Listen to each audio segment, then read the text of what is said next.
자, 그러면 항일전쟁 부분을 이제 할게요. 항일전쟁을. 자, 계기가 됐던 사건이 이제 774변이라고 하는데, 이걸 계기로 해갖고 이제 중일전쟁이 시작됐죠. 그래서, 이때 이제 7일달 밤에 북평교회에 노부가 있어요. 그래서 이 노부에 훈련받았던 일본군이 항해에서 총탄 몇 발이 날아오니까, 일본군은 부근에서 제29군을 공격했다. 근데, 원래는 이제 그 앞에 이 노부부라는 사건이 노후부대가 있었고 이게 그 다리가 있었는데 이쪽에 이제 북쪽에 일본군이 있었고 이쪽에는 그 국민당군이 있었죠.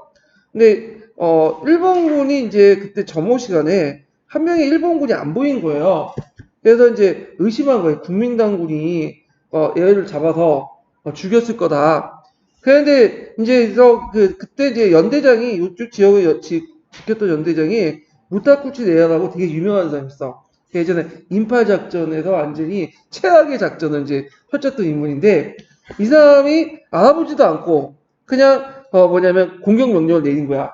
그러면서 이제 학전을 냈는데 나중에 보니까 그 없어진 병사는 화장실에 똥 누고 있다가 들어온 거예요.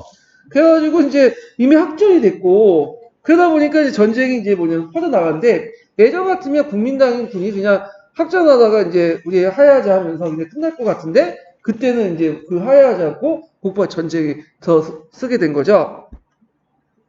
자, 하여튼 이건 이제 이 사건 계기도 이제 8년에 걸쳐서 항일 전쟁이 시발점이 되었다. 자, 며칠간의 국지적인 전투가 있어서 협정이 맺었으나 일본은 곧바로 또 중국을 군대 파견하고 또 이제 항일 전쟁을 발동하게 되면서 이제 국공화적 항일 전쟁을 발동하면서 이제 전쟁이 시작됐죠. 자, 그래서 일본군이 이제 쭉 이제 전쟁 과정이 있는데 전쟁 과정을 다 볼 필요는 없을 것 같아요. 저희가 다만 이제 이렇게 쭉 진행을 하다가 여기 이제 그때 공산당이 이제 홍군이 86으로 개명되고 하북 지역에 이제 국민혁명군으로 편입됐고요. 그 다음에 공산당이 잘하는 일 있죠. 그래서 유격전. 그래서 보통 정규전 형태는 국민당 정규군들이 이제 하고 그 다음에 공산당군은 하북 하중 지역에 유격전을 벌여서 그렇게 했다. 근데 주력은 공산당이 아니라 국민당이에요. 국민당. 네. 그래서 이제 있고 그래서 원래는 일본 애들이 이제 이렇게 이제 전쟁을 하면 속전속결 끝나겠지 해가지고 이렇게 이제 했는데 의외로 이제 중국군이 끈질기게 이제 한 거야. 중국군의 전술이 뭐냐면 공간을 버리고 시간을 버는 거야. 이렇게 해갖고 주로 이제 전략적으로 이제 하복은 포기해버리고 그 다음에 주력군 양자고 하루 집중시키고 일부 상서 등지했는데 그래서 일본군이 몰려오니까 이제 좀 싸우다가 국민당군이 포기를 할 거면 다 포기해요. 그래서 얘네들이 쭉 포기해서 이제 올라오잖아요. 전반적으로 일본군이. 그러면 어디까지 가냐면 여기 뭐 중경을 사천성 있죠. 사천성까지 들어가. 근데 중국의 진영을 보면 대개 보면 이런 지역이에요. 서쪽은 되게 높고요. 동쪽이 낮은 지역이거든요. 그래서 보통 서구 동저 지역이라고 하죠. 그래서 동쪽 지역 같은 경우는 평원 지역이에요. 그때는 이제 일본군이 되게 유리해 싸우기가. 왜냐면 일본군이 상대적으로 기계가 달려있고 대포나 포병력이 되게 뛰어나거든요. 비행기도 있고. 근데 이제 서쪽 지역으로 갈수록 사천성이나 뭐 저희 운남이나 이런 데로 가면 산악 지역이 많아. 이런 지역들이. 근데 이런 산악 지역 같은 경우에는 일본군이 제대로 기동을 못해요. 호병이라든지 그 다음에 뭐 기가나 이런 것들이 기병을 제대로 못하니까 이때부터 이제 죽치고면서 공격을 이제 지구적으로 나가는 거죠. 그래서 일단은 그 뭐냐면 공간을 버리고 후방에 밀집해가지고 시간을 버는 형식으로 할 거야. 그리고 중간중간 밀릴 때 이제 소모전을 하는 거지. 이런 방식으로 나가면서 이제 싸웠다. 그래서 구체적인 내용들은 그냥 쭉 보시면 될 것 같아요. 개별적인 뭐 전투 과정이나 이런 것들은 시험 문제 안 나오니까 예. 이렇게 이제 있고 쭉 넘어가서 이제 쭉쭉 넘어갈 때 여기 뭐 쭉 남아 있고 뭐 있는데 잠깐만요. 예. 뭐 일본군의 만행들 여러분 다 아시죠? 남경 대학살 그 유명한 대학살 있고 그 다음에 이제 쭉 해가지고 이제 요때 분위기에서 민주화 정치를 했다 뭐 그렇게 이제 어떤 몇 개 제스처가 있고 쭉쭉 있고 그 다음에 띠띠 넘어가서 여기 밑에 볼게요. 자, 일본이 이게 무안까지 점령. 무안은 어디죠?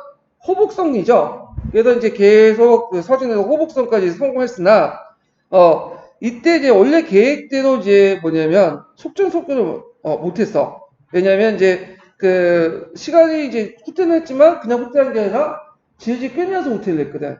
자, 그래갖고 많은 인력과 물자가 이제 중국에 투입되기 시작하죠. 손해도 많이 보면서. 자, 일본은 무한작전에 이제 점령작전에 성공을 거두긴 했으나 그 과정에서 피해를 많이 입은 데다가 무엇보다 예초에 속전속결 박진과 달리 다르게 중국의 항복을 받아내기커녕 100만에 가까운 군대를 중국 전선에 묶어도 넓은 전선을 장기적으로 들어가야만 했다.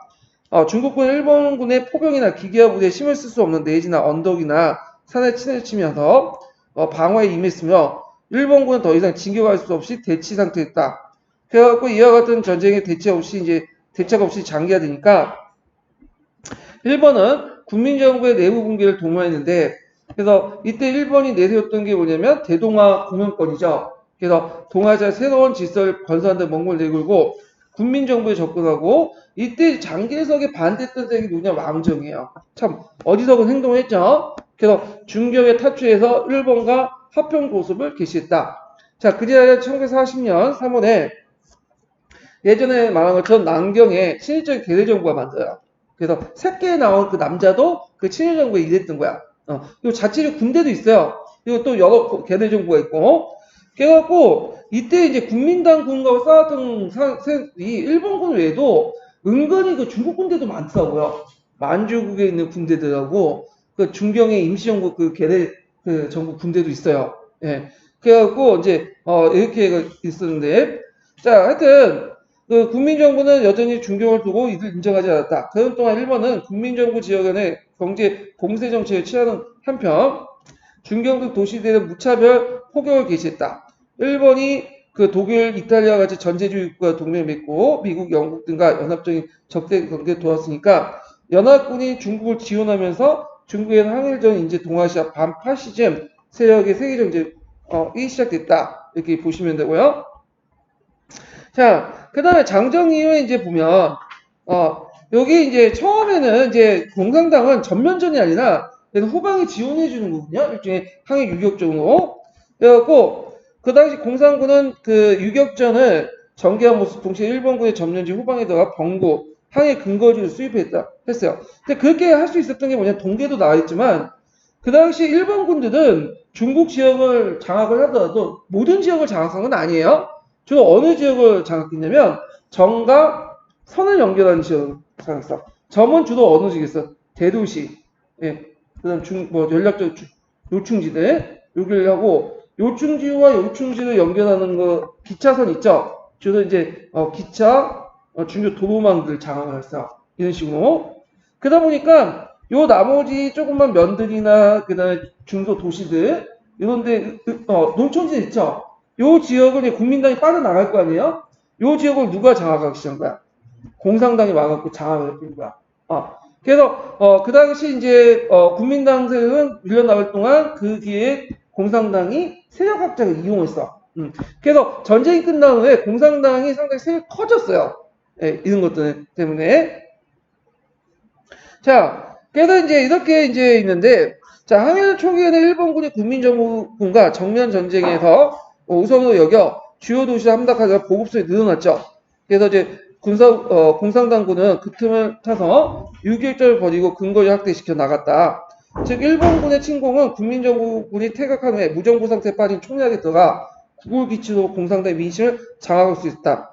그리하여 팔로군은 하북지역 곳곳에 항일 근거지를 마련했고, 그다음 신사군이라는 게 있어. 신사군. 주로 하중이나 강남 지역에 이제 활동했던 부대가 있는데, 그래서 이제 하중 지역에 근거지 세웠으면 하남 지역에서 그 강남이죠. 강주가 함락된 후 근거지 형성되기도 했다.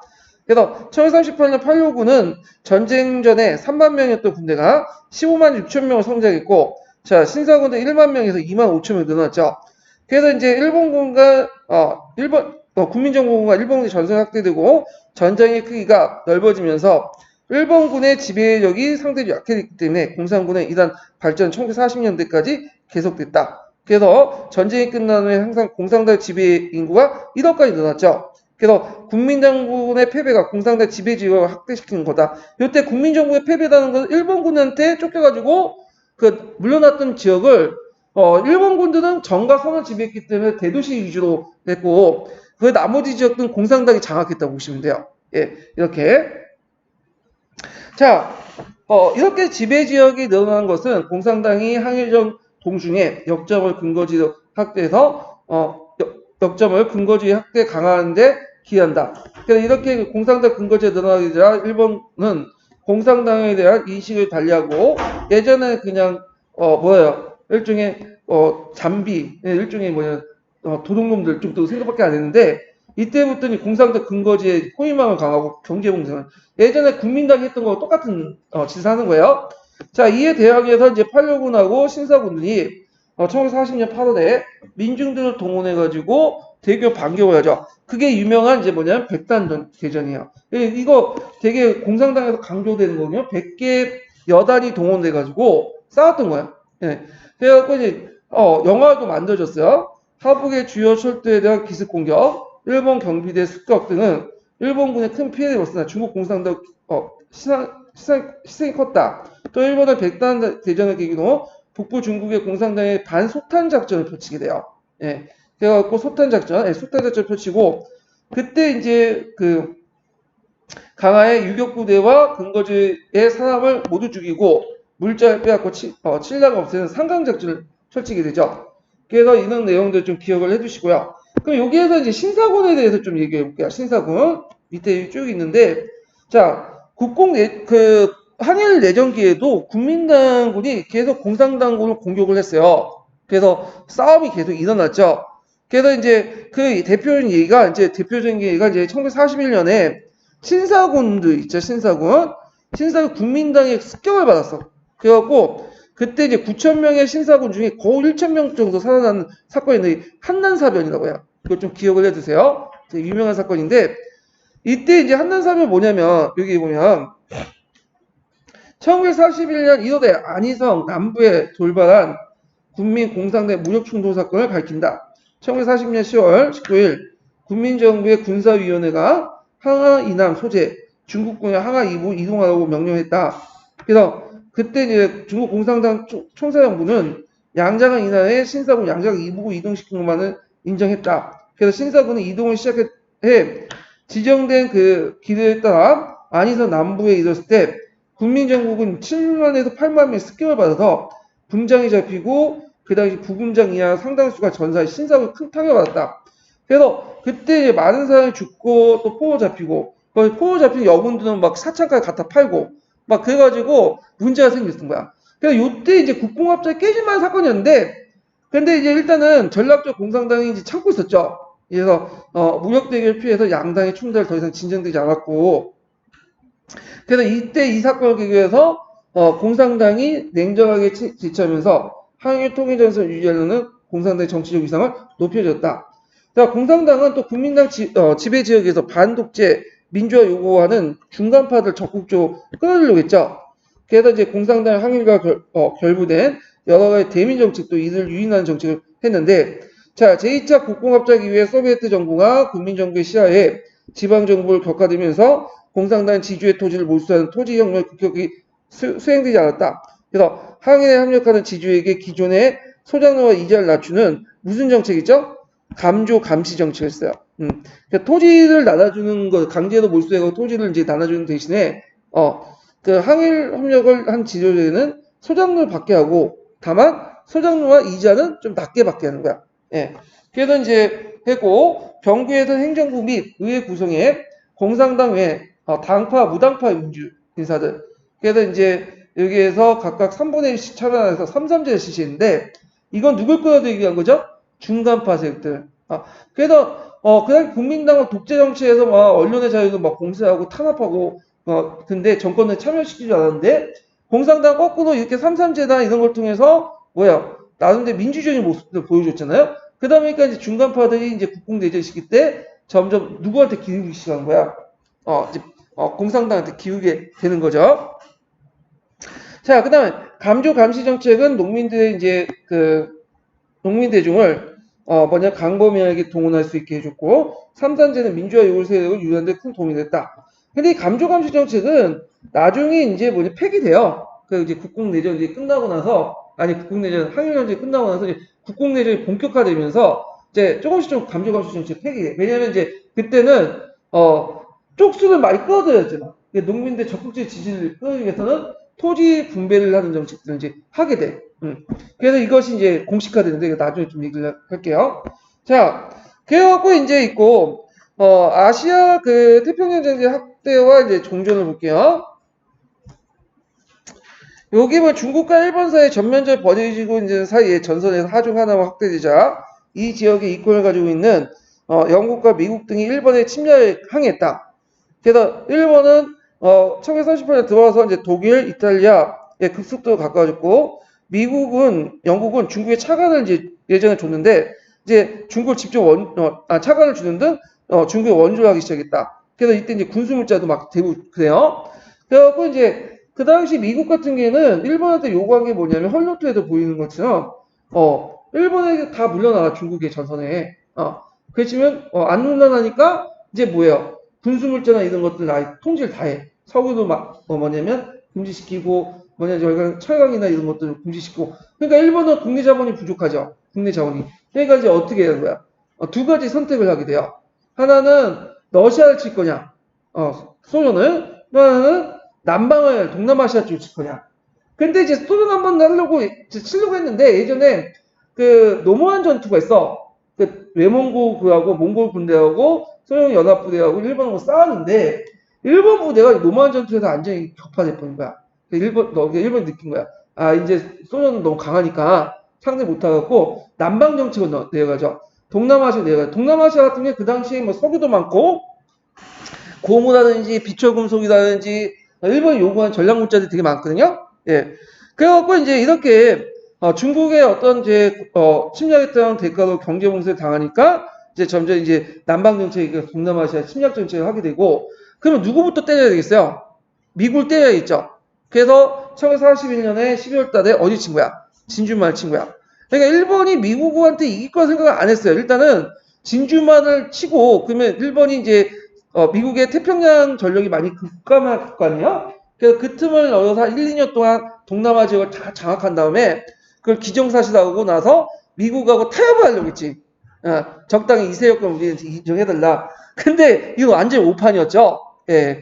자, 하여튼 1939년에 들어서 일본은 중국 원조를 차단하기 위해서 해남도와 신남향군도를 점령하고 청진의 영국과 프랑스 쪽에 압력을 가고요.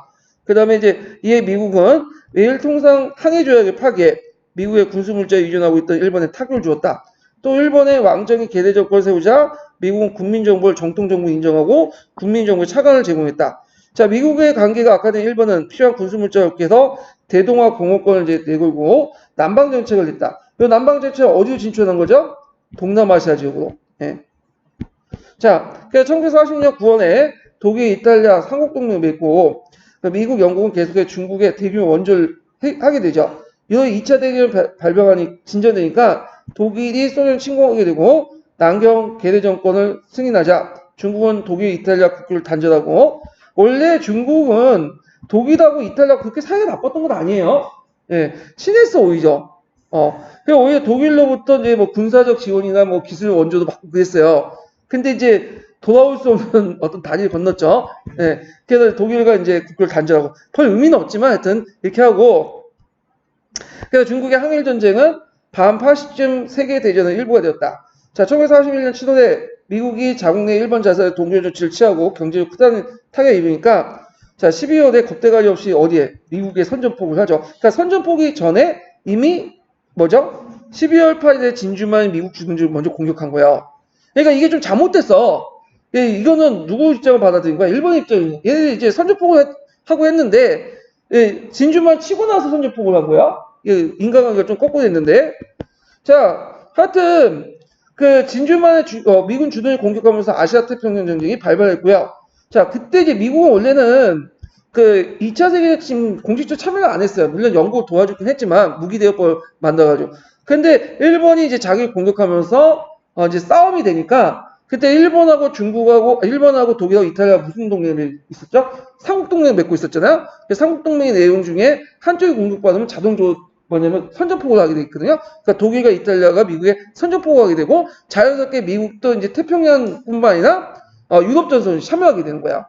예. 자, 그래서 이제 이와 같은 전쟁이 세계대전 확대되면서 중국 입장은 다행이죠. 미국과 영국의 원조를 얻어 고집 상태에 벗어났지만 일본 버마 루트 공세로 물자 수송이 두절되니까 홍콩이나 미국, 영국 쪽이부터 원조가 끊겨 경제가 악화됐다. 요걸 좀 보면 원래 이제 중국과 싸울 때 영국과 미국이 지원을 해주죠. 특히 미국이 어떤 식으로 지원했냐? 처음에는 베트남 쪽으로 해가지고 지원을 했어요. 여기가 막히니까 강동 루트가. 근데 베트남 루트로 이게 차단됐죠. 왜? 요 이제 2차 세계대전이 일어나면서 BC 정권이 등장하니까 이게 BC 정권 개들 정권 아니에요? 그러니까 이미 이제 일본이 태평양 전쟁이 일어나기 전에 여기에 진주하고 있었어요. 그래서 여기를 완전히 차단했고 나중에 2차 세계 일어나니까 요 지역을 완전히 태평양 전쟁이니까 요 지역을 완전히 장악을 해버렸죠. 그러니까 이게 안 되니까 이제 버마 루트가 아니 여기 안 되니까 두 번째 루트가 어디냐면 여기 버마가 있으면 버마를 통해서 이렇게 들어간 루트야. 근데 버마 루트도 차단됐죠. 왜 차단됐어요? 일본군이 버마를 점령했잖아.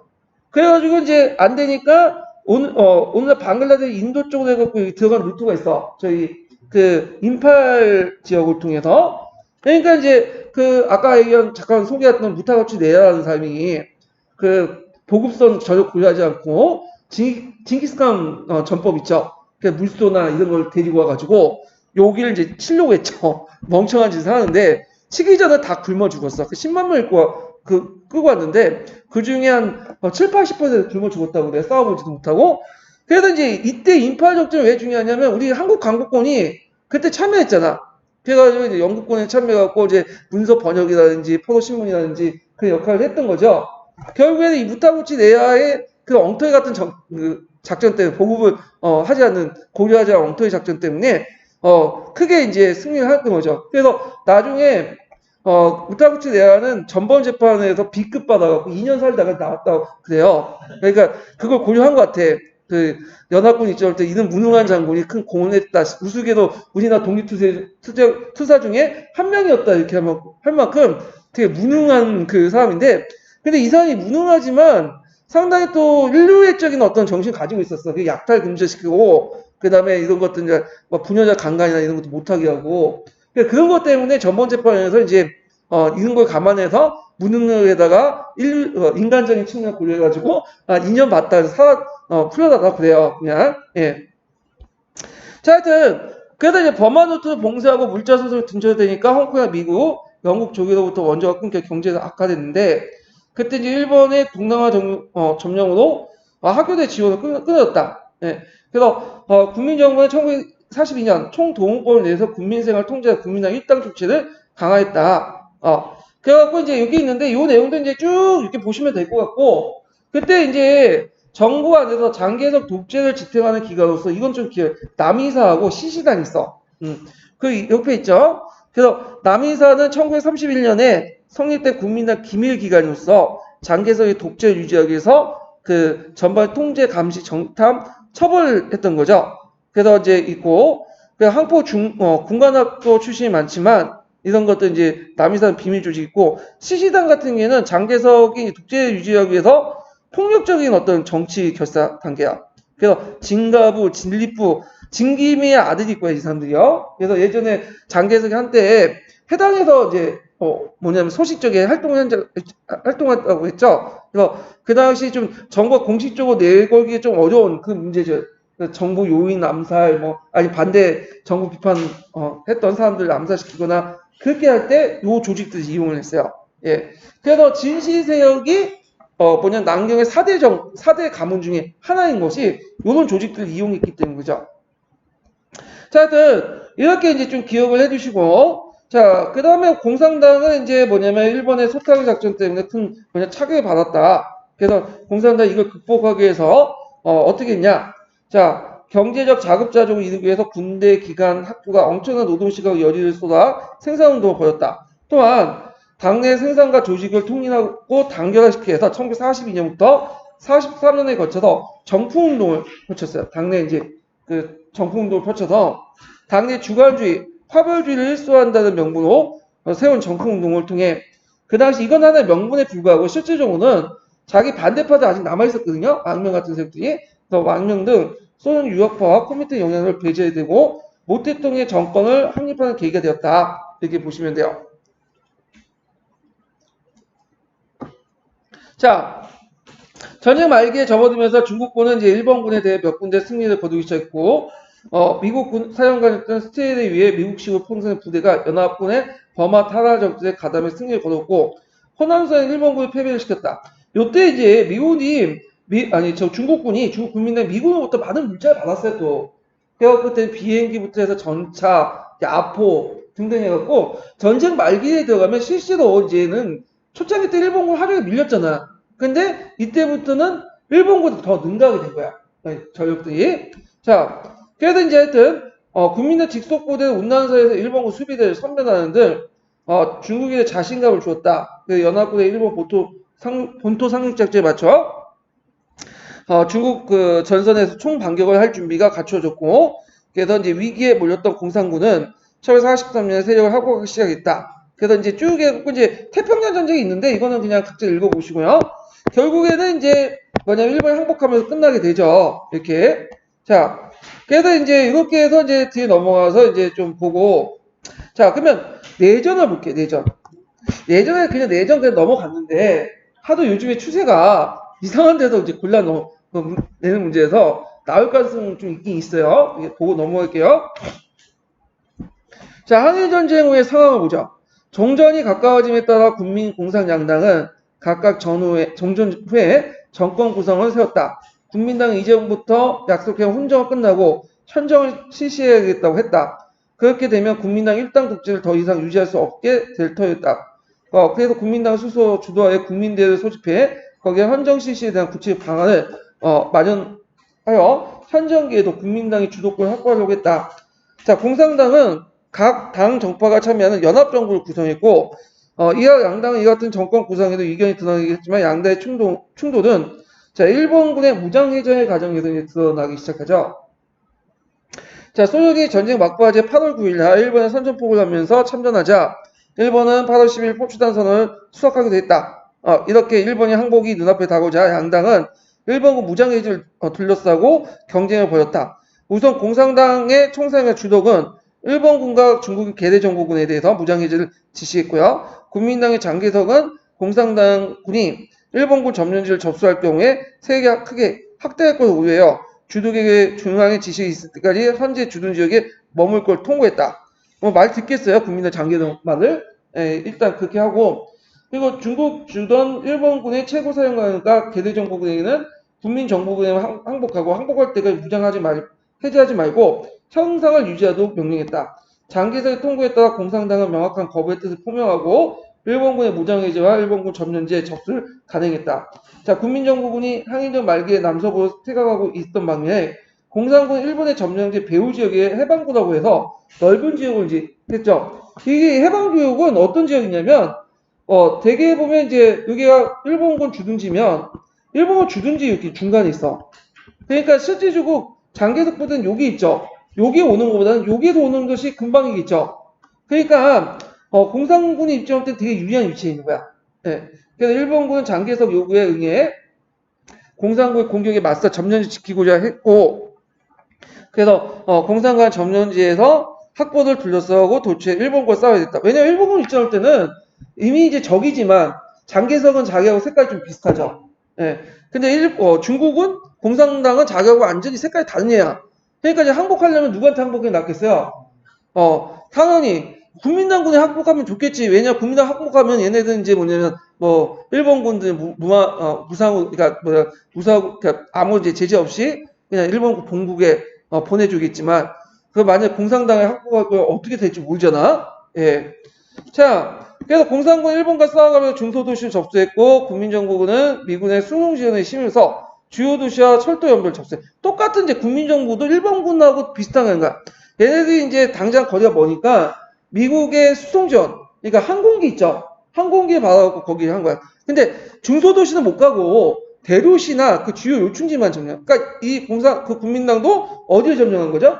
일본과 마찬가지로 정가, 그다음 섬의 지배야. 근데 이에 일본군은 면을 지배해버린 거죠. 그냥 누가 유리했어? 장기적으로 가면 당연히 공산당을 유리하죠. 그 지역을 이제 다 차단시켜 버리고 쫓겨나갈 수 있으니까. 예. 자, 그래서 그냥 국민당은 점과 선을 차지하고 공산당은 면을 차지하면서 대치했다. 하북과 만주에서 특히 일본군의 무장해제를 둘러싸고 국공의 충돌이 심하게 일어났고 국민정부는 일본군부터 수복한 지역이 며칠 만에 공산국이 뺏기는 일도 있었다. 특히 이제 하북이나 만주 같은 경우에는 강남은 국민당이 확실히 장악도 보는데요. 거기는 군대가 별로 없으니까 공산당 군대가. 하북 지역 같은 경우에는 공산당 군대가 거의 장악을 하고 있었죠. 그러다 보니까 이제 그 하북 수복이 좀 힘들었던 거야. 자, 전후 일본군의 무장해제 과정에서 이와 같이 국공양당이 대결 양상을 보이자 내전의 발발이 예상됐다. 중국 안에서도 오랜 내후 외환 끝에 다시 내전을 재배한 걸 피하고자 평화를 강하게 대두했다. 지금 싸울 때가 아니다. 지금 전쟁 끝났는데 뭐 또 싸우냐. 자, 하여튼 그렇게 있었죠. 국내에서만 내전 반대 여론이 강한 것이 아니라 미국, 영국, 소련들도 영국 열강들도 내전을 우려하고 중국의 국민정부를 중심으로 통일 국가를 들어서기 기대했다. 소련은 일단은 공산당은 있지만 일단 국민정부가 이제 뭐냐면 확실한 이제 중앙정부니까 그래서 8월 14일 날 중소 5호 동맹조약을 맺어서 국민정부에 대한 원조를 약속하면서 내전의 부정적 입장을 확실했다. 그러나 중국의 내전을 가장 우려한 미국이다.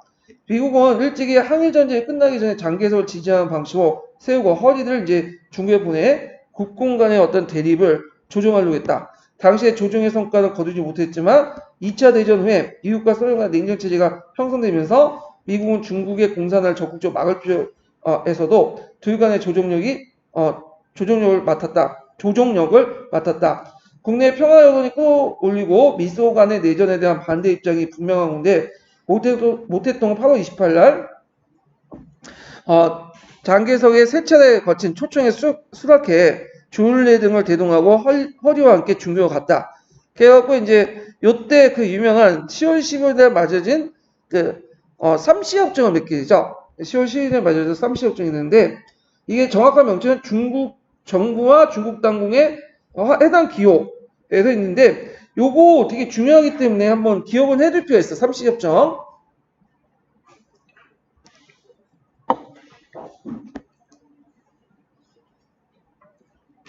자, 양쪽에서 합의한 내용은 내전을 피하고 정치협상회의를 열어서 평화건국 방안과 국민대회 서준 문제를 토의하기도 한 원칙적인 한정되었다. 그래서 내전 피하고 그 다음에 정치협상회의 열고 그 다음 국민대표 소집 문제 토의 그래서 이제 있고 그래서 이제 국민당의 지도적 위치를 인정하고 공산당의 독자적인 무장을 부정하는 등 국민당 우위를 인정하는 사회가 합의했다. 자, 그래서 반면 일단 각 당파의 존재를 인정하고 정치협상회의가 나중에 쌈시협정을 계기로 해갖고 이제 얘기가 되거든요. 자, 정치협상회의를 열어서 당파 간의 합의도 새로운 정권 구성을 하기로 한 점에서 국민당 양보한 측면이 있다. 그러나 해방구의 군대와 공산정권의 지휘 문제와 헌법 제정 등 매우 구체적인 주요 문제에 대해서는 의견 일치가 어려웠다. 그러니까 의견 일치 본 건 뭐예요? 정치협상회의를 열어 평화건국방을 마련하고 내전을 피하자. 이런 것들이죠. 그 다음에 이제 국민대표 소집 문제 토의 이런 것들 이제 기억을 해두시면 되고요. 자, 어쨌든 10월 10일 날 쌈시협정을 맺어지자 평화를 열렬히 희망했던 여론은 내전을 피할 수 있게 되어 이를 환영했다. 8년간에 거쳐서 전쟁의 결과 중국의 국토는 황폐해졌다. 농업과 경공업 생산력도 전쟁보다 훨씬 떨어졌고 교통통신망도 군데 끊어졌다. 국민정부는 전쟁 중에 외국 원조와 무역 통제로 획득한 수수료 수입 등을 비축한 거액의 외국화를 준비고를 이용해서 외환시장 개방과 무역 자유화 정책을 실시해서 경제 재건을 도모했으나 실패했다. 자, 외국 상품의 대량 수입으로 국내 생산력의 회복이 더디어지고 수출이 줄어들기 때문이다. 자, 일본군의 점령지를 접수하면서 국민정부는 괴뢰 정권의 화폐를 대폭 전화해서 회수하고 상해 등 가구의 점령 지역에 물자가 대량 유입돼서 인플레이션이 심화된 반면 중경 같은 비점령 지역 같은 경우는 물자 부족과 금융에 시달렸다. 자, 경제정책의 실패에도 인플레이션이 심한 가운데 내전에 대비해 전비를 확보해서 적자 예상을 형성하고 법화를 이제 남발하죠. 그러다 보니까 인플레이션이 더욱 격자할 수 없게 되고, 그리고 일본 자본으로 경영되던 생산 설비를 정부가 접수해서 국유화하면서 민간 기업에 불만 쌌다. 그래갖고 이제 여기에서 이제 경제적으로 되게 뭐냐면 부정부패에 빠졌다 이 내용인데 그냥 각자 읽어보고 이걸 통해서 도시민의 민심을 읽고 뭐 일반민의 민심을 읽었다 해갖고 쭉 있거든요. 그래서 뭐 요 내용들은 이제 국민당 정권의 부정부패 내용이니까 여기 쭉 기억을 보시면 될 것 같고요. 요 마지막 달려볼게요. 자, 이렇게 이제 민심을 읽고 있을 때, 공산당 지배하였었던 농촌에서 어려운 상황은 마찬가지였는데, 다른 양상을 보였다. 자, 공산당이 제2차 국공합작을 하면서 과거 소비에트 정부를 군민정부로 예속되는 그 지방정부, 정부로 격화시키면서, 동시에 소비에트 지역의 토지혁명 같은 급진적 정책을 중지했죠. 그리고 치지주 외에는 그 당시 지주의 존재를 인정하고, 아까 무슨 정책을 했다고 했죠? 감조 감시 정책을 했다. 이거 꼭 외워두세요. 예. 그래서 소장률을 낮추고 고지대 이율을 낮추는. 감조는 소장률 낮추고, 그리고 감식은 이자율을 낮추는 정책이야. 예. 그래갖고 이 감조 감시 정책 정도만으로 농민의 환영을 받아 농민의 한의적을 도우는데 큰 성과를 했다. 아이고, 잠깐만요. 예.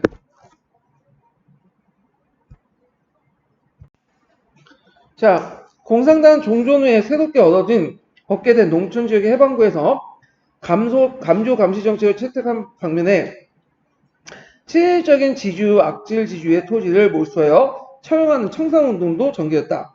또한 내전에 대비해 생산운동 전개, 농업발전, 농민생활 개선, 군대 보급 활동 등을 군대 보급 확보 등을 도모했다. 그래서 이제 여기에서 이제 이 계기가 됐던 게 감조 감시 정책에서 이제 뭐냐면 그 토지 군등 정책으로 바뀌게 된 것이 그 지시가 뭐냐면 1946년 5월 4일에 청산 감조 및 토지 문제에 관한 지시, 이걸 오사 지시라고 하거든요. 여기에서 이제 오사 지시 내용을 봐야 돼요. 이게 되게 중요한 지시인데, 자, 1946년 5월 4일 날 공포된 중국 공산당 중앙위원회 토지 문제에 관한 지시인데, 항일전쟁의 해방구에서 토지 정책을 바꿔 지주적인 토지 소유를 폐지하고 농민적 토지 소유를 실현하는 토지 개혁 방향을 나갔다. 토지 개혁의 중점은 극악한 대지주의 토지를 청산 투쟁했고 토지 몰수는 친일파 안나가 지주의 토지에 대한 항의했고 분홍의 토지제에서 원칙적으로 송되지 않았다.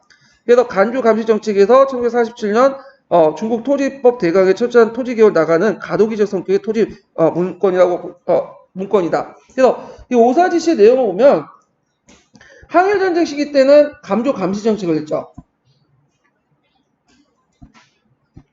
근데 이제 요때 이제 그 오사지시는 이 감조 감시 정책에서 이제 뭘로 바뀌는 거예요?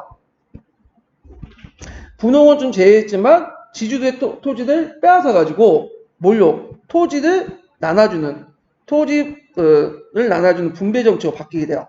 예. 그래서 여기에서 이제 대상을 보면 자, 친일파와 안락한 지주 있죠. 그 안락한 지주인데 안락한 지주는 이제 상당히 주관적이잖아요. 이게 그러니까 모든 지주에게 마음에 안 들면 그냥 너 나쁜 놈 해가지고 이제 뺏을 수 있는 거잖아. 예. 그래서 이런 식으로 해서 이제 했고 이게 이제 이걸 바탕으로 해서 이제 이거는 다 한 건 아니고 자기 지역의 해방구에서 대상만 한 거야. 근데 문제는 해방구가 점점 이제 어떻게 돼요? 늘어나죠. 그러면서 그 1947년에 이제 통과시켜서 그 중국 토지법 대강이라는 것을 했어요. 이 중국 토지법 대강은 나중에 중국 토지법을 만들거든요. 예, 49년 이후에 그 대강에는 아직 법 이전에 그 만든 앞으로 계획이야.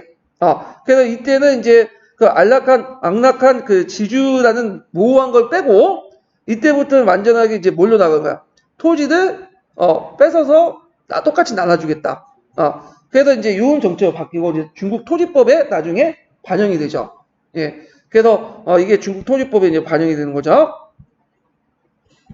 그래서 이제 다시 정리하면 그 항일 정쟁기는 강조 감시 정책, 그 다음에 가도기가 오사 지시고요. 해방구에 한해서 이걸 바탕으로 중국 토지법 대강을 통해서 이제 토지 분배를 확정짓고 그리고 이게 이제 현실화된 것이 중국 토지법, 토지 개혁 토지법이라는 통해서 하게 되죠. 이거 좀 기억을 해두시면 될 것 같아요. 자, 그래서 이 중국의 토지법 관련된 내용은 좀 나중에 얘기할게요. 여기 중국 토지법 대강 있죠? 그래서 중국 공산당 토지개혁 원칙을 1947년 9월에 공산당이 소집한 전국 토지회의에서 토지개혁 기본 요강을 작성했다. 오사지시보다 더 철저한 토지개혁 내용을 갖고 있는데 그 내용은 아까 이제 해방구의 토지개혁을 이제 전개를 했다. 그래갖고 이 오사지시보다 더 철저한 건 중국 토지법 대강의 주요 내용은 토지를 몰수해서 누구한테 놔준다? 무상으로 분배를 해준다. 일반 농민들에게. 지들이 갖고 있는, 무농들이 갖고 있는 토지를 몰수해서, 무상으로 몰수해서 무상 분배를 하겠다. 그래서 해방구에서 이제 똑같이 이제 적용이 되죠. 그래도 왜 이런, 중국 토지법 대강을 했을까요? 왜냐하면 이제 국공 내전이기 때문에 이제 쪽수의 논리야. 이때는 이제, 항일기에는 모든 사람들이 계층의 상권에 힘을 합쳐야 될 거 아니야. 그럼 토지 분배를 하면 지지층들, 분홍층의 반발이 많겠죠. 근데 이때는 중요한 게 농민들의 대다수를 하는데 농민의 대다수가 어떤 사람들? 소작인들이에요. 그러니까 소작인들 자기 힘을 모으려면 뭐가 필요했던 거야? 이런 정책들이 필요했던 거야. 토지를 똑같이 나눠주겠다. 근데 주의할 것은 이때 나눠줄 때 소유권을 나눠준 게 아니에요. 경작권을 준 거야. 그리고 먼 장기적인 플랜은 뭐예요? 그냥 나중에는 경작권까지 할 수 있어서 집단화 시키겠다는 거죠. 근데 그때까지 집단화 얘기하면 질 못 받으니까 이 중간 가독을 이제 얘기를 하는 거죠. 자, 그래서 이제 그런 내용이 있고, 그래서 친일적인 지주나 악질 지주, 악질, 제가 발음이 안 되네. 악랄한 지주. 그러니까 악질 지주에 대한 토지 분배와 몰수와 재분배를 규정함으로써 농민들의 토지혁명에 참여를 촉진시키고 한편은 토지혁명이 지나치게 급진하여 모든 토지의 몰수 분배하는 정도까지는 나가지 못하고 견제했다. 그러니까 오사지시는 아까 말씀은 지주와 친일파 대상을 하지만 아직까지 분홍은 좀 제외시켰어요. 그래서 약간의 가도기적인 성격을 갖고 있다고 했죠. 자, 그다음 내전이 정면적으로 벌어지면서 공산당은 토지 문제에 대한 방침을 경작자가 토지를 소유한다. 경작 유전의 원칙에 따라서 입각한 전면적인 토지혁명을 전환되니까 농민들은 새로 얻은 자신의 토지를 지키기 위해서 누구를 지지할 수밖에 없다? 공산당을 지지하는 그렇게 이제 했다. 결국에 국민당의 실정과 대비되는 공산당의 농민 동원 성공이 내전에서 공산당의 승리를 가능케 했다. 그래서 이제 다시 정리하면 일단 감조감시 정책, 그 다음에 오사지시. 그래서 오사지시는 가독이 형태고, 그래서 약간 제한을 두지만 이제 토지 분배 정책을 이제 조금씩 변화되기 시작하고, 그러니까 중국 토지법 대강은 해방구에서 이제 토지를 똑같이 나눠주고, 이게 이제 전국을 통일하면서 전국적으로 실시한 게 중국 토지법 이거죠. 예. 그래서 이제 요 내용이 이제 있으니까 같이 기억을 해두시면 될 것 같아요. 자, 내전의 전개를 볼게요. 자, 중경회담이 진행되던 1945년 9월 국민당은 공산당의 포위 공격의 지침을 비밀리에 내려 공산당 지배지역에 대한 공격을 준비했다. 30여 정에 공포된 직후인 10월 중순에는 국민정보군과의 일본군 점령지에 있는 계대군이 공산당 지역을 공격했다. 그래서 12월 들어 내전의 발생의 위기가 높아진 간에 미국은 국공야당에 조종하는 정책을 취하기로 결정했다. 허디가 이제 사직하고 마셜이 이제 특사를 파견해요. 그 다른 정치적 당파를 용납한 국민정부의 기반을 확대한다는 방침에 양자의 조정력을 맡았다. 그래서 이제 그리하여 1946년 1월 10일 마셜의 조정 아래 쌍시협정이 규정되어 있던 뭐가 여기죠? 정치협상회의가 였죠. 협상회의. 자, 그래서 국공 간의 정정협정을 성립했다. 자, 이 정치협상이 상당히 중요하니까 기억을 해주세요. 후에 공산당이 정치협상회의 또 열잖아요? 근데 그 전에 이 정치협상회의는 이미 국민당 공산당하고 하자고 했던 거야. 근데 공산당이 이제 나중에 정치협상은 국민당을 배제하고 다른 무당파 세력들, 민주동맹 세력들이 끌어들여서 했던 거고요. 자, 그래서 정치협상회의는 국민당 8명, 그 다음에 공산당 7명, 그 다음에 민주동맹 9명. 그 민주동맹이라는 건 그 당시에 이제 무당파, 중간파의 대표적인 조직이에요. 이 사람들이. 자, 중국 청년단 5명, 무당파 9명을 도와 38명이 참가했다. 자, 이 회의에서 이제 그 합평 공국 강령, 헌법조안, 헌법초안, 정부 조직안, 국민대표안, 군사 문제안이 채택됐고, 그래서 1월 30일 날 폐망됐다. 자, 하평 건국 강령을 보면 평화 민주 단결의 건국 원칙과 함께 인민의 자유와 민주주의 권리를 보장한다는 내용이 담고 있고요. 어렵게 나오면 이거 쓰라고 나올 수도 있어. 그래놓고 요게 해놓고는 요게 이게 뭐냐 물어볼 수 있죠. 예, 진짜 문제가 이상하게 나왔거든요. 헌법 초안 심의를 두고 국민당이 항일전 이전에 잡상 5호 헌법 초안이 있어. 이 5호 헌법 초안은 뭐냐면 국민당이 하도 이제 정식 헌법을 만들자고 하니까 그 국민당 자에서 초안을 만든 게 있어. 이게 5호 헌법 초안이야. 근데 전쟁이 일어나니까 이게 좀 약간 허무해서 넘어갔는데 이걸 이제 수정해서 이제 해가지고 헌법 초안을 마련하자 이렇게 했고, 자, 정부 조직안에서는 헌정을 실시하기 전에 국민당 20명, 공산당 10명, 민주동맹 4명, 무당파 6명. 그래서 이제 구성되는 국민정부위원회가 최고 권력기구 되자.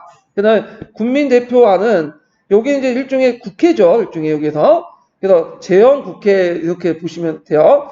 1936년 국민당이 선출한 1200명 국민대표에다가 각 당파의 대표와 만주, 대만 지역의 대표 이렇게 해서 여기 헌법 제정을 하자. 그러니까 우리 시대는 재헌의회를 만들자. 이렇게 있고, 군사 문제하는 군대를 국가에 귀속시키고 군당과 군민을 구분하는 원칙을 세웠다.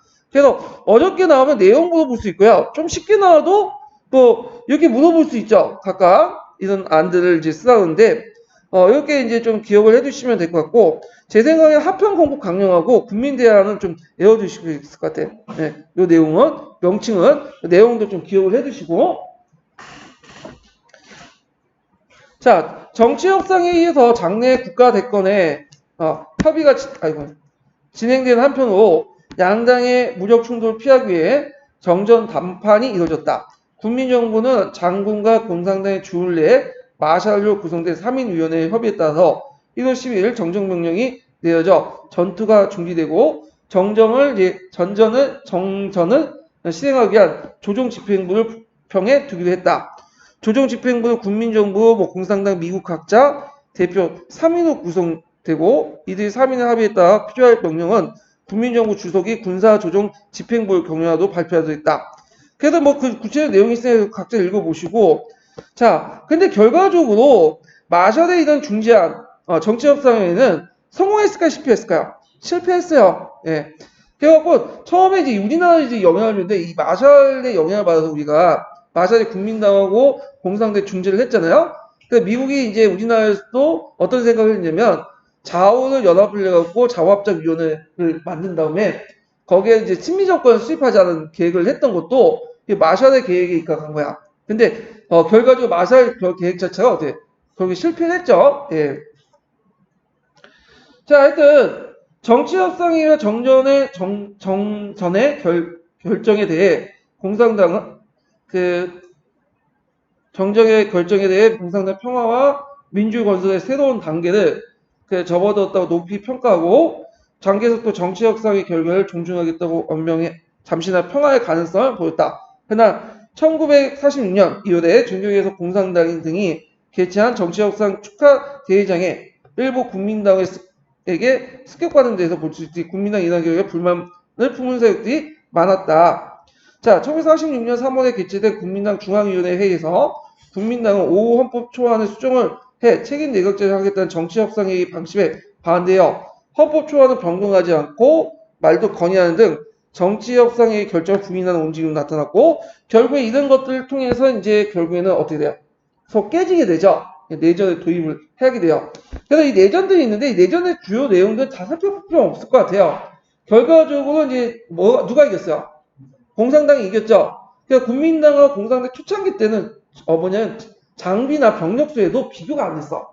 그러니까 중국 국민당은 한 430만 됐고 공산당은 해봤자 정규군이 91만 명 정도, 잘해봤자 민병까지 합치면 그는 300만. 근데 이제 대부분 훈련 정도가 국민정부군이 훨씬 더 강했고 공산당은 이제 제대로 이제 훈련도 못 받은 상태에서 했고, 그다음 무기도 거의 중국 공산당이 열등했죠. 그래서 중국 국민당은 미국부터 가까이 지원을 받았어. 이미 이제 전쟁 말기 때부터 지원을 받았고 있었기 때문에 이런 장비와 보급은 되게 우수한 반면에 일본군 같은 경우에는 그 구식 장비들, 되게 일본식 그 구식 장비들을 사용했고요. 그리고 전쟁 초기 때 주요 도시들은 다 누가 장악하고 있었죠? 국민정부군이 다 장악을 하고 있었는데, 전쟁이 이제 시작되면서 이제 처음에 밀렸죠. 그래서 심지어는 어디까지 점령하냐면, 그 공산당 수도에 기능했던 연안까지, 예안까지 점령을 했어요. 근데 이것도 하나 전략 전술이죠. 일단은 도시를 내주고 어디에 직결시키고요. 농촌에 직결시켜 군대를 이제 재정비한 다음에 이제 하북 지역이나 만주 지역부터 뭐냐면 천천히 뭐냐면 제어도 넘어서 주요 도시들을 점령하죠.